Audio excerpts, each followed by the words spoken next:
Japan, 1645. A man senses that death is near.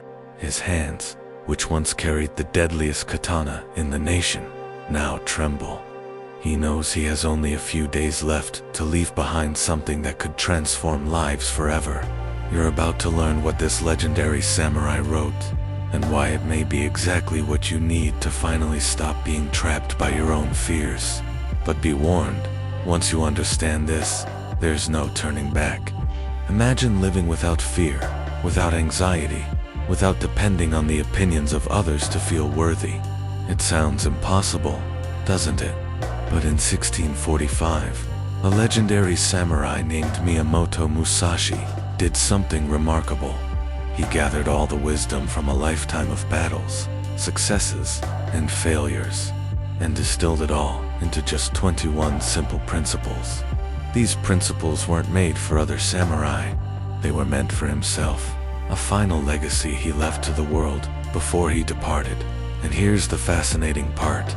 These very principles can solve 90% of the problems you face today. Do you know why? Because human problems haven't changed. Only the context has changed. The anxiety you feel in certain moments of your life is the same type that a samurai felt before stepping into battle. But of course, today you are much less likely to face actual death like a samurai would before a duel. The social pressure you face at work is the same kind that existed in the Japanese imperial palace. But here's the difference. Musashi found the solution, and today, you're going to learn exactly how to apply this ancient philosophy to your life right now. In this video, we won't cover all 21 precepts that Musashi wrote, but we will highlight some key principles that can reshape the way you see the world. Before we begin, you need to understand who this man truly was.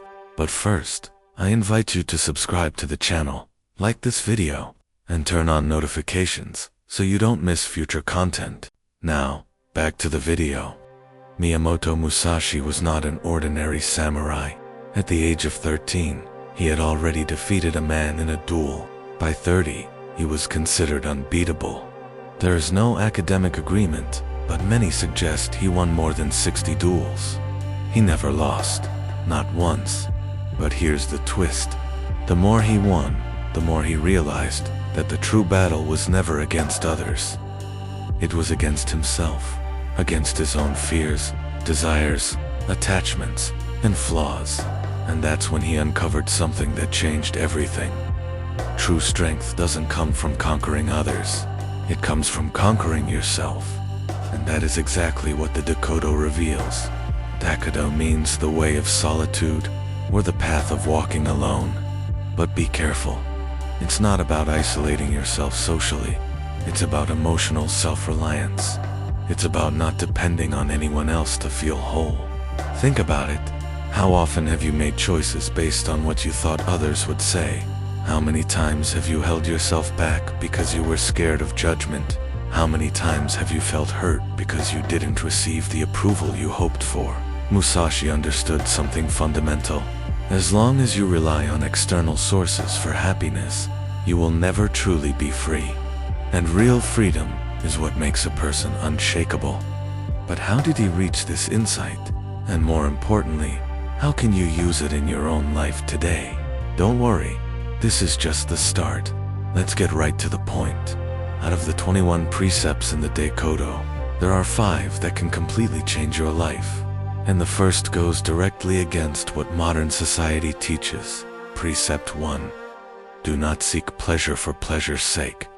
Hold on. This doesn't mean becoming a monk or abandoning everything. It means something far deeper. Don't become enslaved by your desires. Think for a moment. Have you noticed how our society is built on instant gratification? Streaming services, junk food, online shopping, social networks, all created to give you an instant burst of dopamine. The issue is that this forms a psychological dependency. When you chase pleasure for the sake of pleasure, you become a hostage to whatever happens. If things don't go your way, you suffer. If you can't get what you want, you get irritated. You lose control. Musashi recognized this centuries ago. He who governs his desires governs his life. He who is ruled by his desires governs nothing. And here's the surprising part. When you stop desperately pursuing pleasure, you ironically become much happier because you no longer rely on external triggers to feel good. Precept 2. Do not cling to possessions. This one is revolutionary in today's world. We live in a culture that teaches us that happiness comes from accumulating things. More money, more followers, more likes, more prestige, more material items.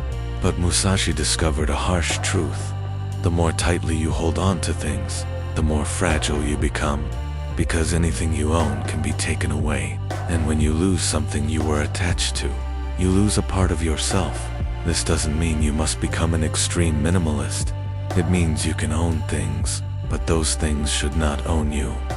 The difference is subtle, but powerful. When you don't cling, you can lose everything and still remain whole. When you cling, you lose yourself along with it.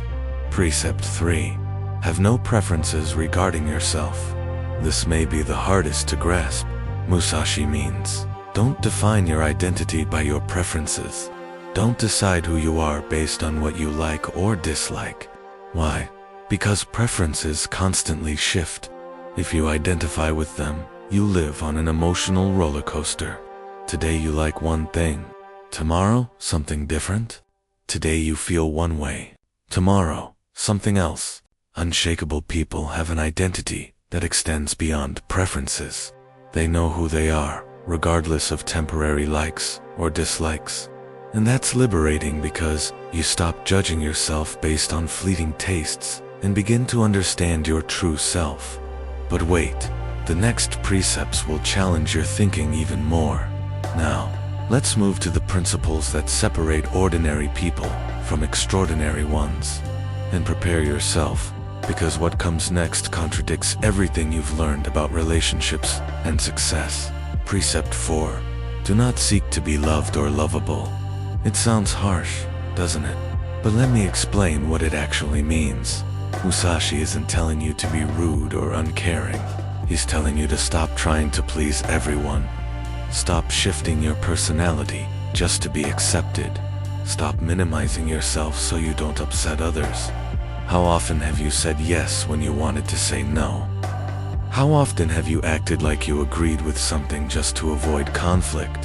How often have you silenced your true thoughts out of fear of rejection? This is the act of seeking love, and it's a prison. Unshakable people don't need others' approval to feel valuable. They remain authentic, even if that means not pleasing everyone. And here's the paradox. When you stop trying to be liked, you actually become more appealing, because authenticity draws people in. People gravitate toward those who have the courage to be genuine. Precept 5. Do not be driven by feelings of lust or love. This is controversial, but here's what Musashi meant. He's not saying don't love or avoid relationships. He's saying, don't allow those feelings to dominate your judgment. How many people do you know who make awful choices when they're in love? Who abandon their dreams for another person? Who become someone else just to keep a relationship alive? Musashi understood that real love isn't possession. It's mutual freedom. When you love someone without losing yourself, you offer the strongest version of you. When you love from desperation, you offer your weaknesses. And modern research supports this. According to findings published by psychologists at the University of Rochester, couples built on healthy interdependence rather than emotional dependence are 73% more likely to form lasting and fulfilling relationships. A neuroscientist with over 2 decades of study on human behavior stated at a recent conference that when you don't need someone to feel whole, you choose them for the right reasons. This forms a foundation far stronger than emotional reliance. But here's something no study can fully describe: the freedom that comes when you realize you don't need anyone or anything to be happy. It's like a massive burden has suddenly been lifted from your shoulders. And this leads us to the most impactful part of the Dokkōdō: how to apply it in real life, every single day. Because theory without practice is nothing more than casual philosophy. Now, let's get straight to it. how you can use these teachings to tackle real issues in modern life. And get ready. Some of these approaches will feel counterintuitive at first. Situation 1. Anxiety on social media. You know that unsettling feeling when you post something and it doesn't get the engagement you expected, or when you see people who appear much happier and more successful than you. This is exactly what Musashi meant about seeking approval from the outside world. The solution, according to the Dokkōdō, is simple. Stop posting to impress others. Only post when you genuinely want to share something. And once you post, don't check for reactions every few minutes. It sounds impossible. Try this. For 1 week, every time you post something, ask yourself, am I posting this for me or for them? If it's for others, don't post. You'll be shocked at how many posts are driven by validation. And when you quit doing that, you free yourself from a cage you didn't even know existed. Situation 2. Pressure at work. Have you ever felt obligated to do whatever your boss asks, even when you know it's not the best choice? Have you felt stressed because you can't control what others think of your work? If Musashi lived today, he'd say, do your work with excellence, but don't be attached to the outcome. Do your best, but don't rely on recognition to feel worthy. In practice, this means focus on the process, not the result. You can control the effort you give, but you cannot control how others will respond, and when you stop stressing over what isn't in your power, you perform far better on what actually matters. Situation 3. Toxic relationships. How many times have you remained in relationships, romantic, family, or friendships, that harmed you just because you feared being alone? The Dokkōdō principle is very clear. It is better to be alone and be genuine than to be accompanied and be false. Loneliness isn't the absence of people, it's the absence of authentic connections. When you apply this in real life, you stop accepting disrespect. You stop shrinking yourself to keep harmony. You stop pretending to be someone else just to fit in. And here's the magic. When you do this, you naturally draw people who appreciate your real self. You exchange quantity for quality. Situation 4. Consumerism and materialism. How many times have you bought something hoping it would bring happiness, only for the excitement to disappear within days? How often have you felt the urge to own things you don't need just to impress others?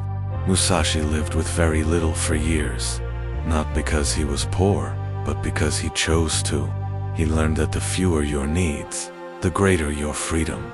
This doesn't mean becoming a hermit or living poorly. It means understanding the difference between needs and wants.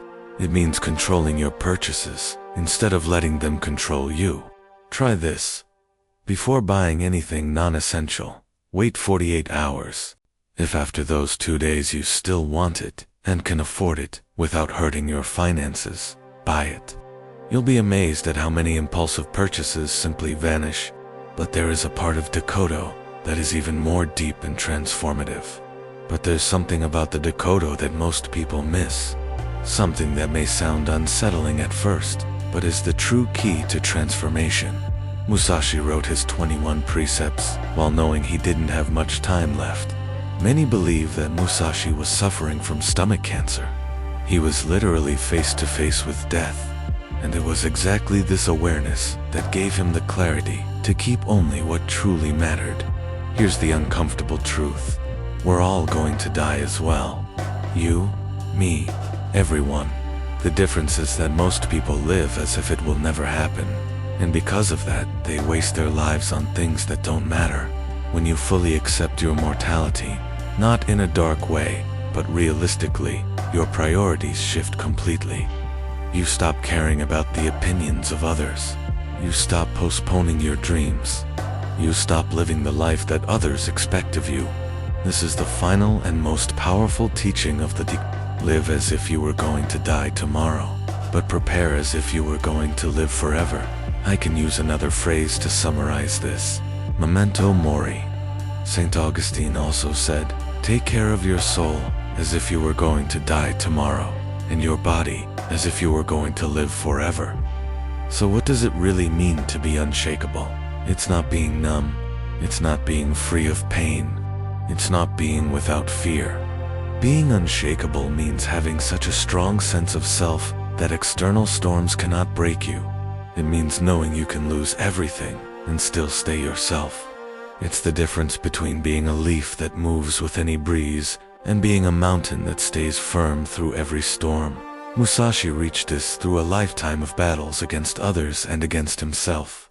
You can reach it by integrating the principles of the Dokkōdō into your life today. It won't be easy. It won't be fast. But it is absolutely possible. And here's my final question. If you knew you had only 1 week left to live, how would you live today? What fears would you release? What masks would you remove? What truths would you finally say? You don't have to wait until the end to know the answer. You can begin right now, because at its core, the Dokkōdō is not about preparing for death. It's about finally learning to live. And if you've stayed with me up to this point, congratulations. You've already taken your first step, because seeking knowledge that confronts you is, by itself, an act of courage.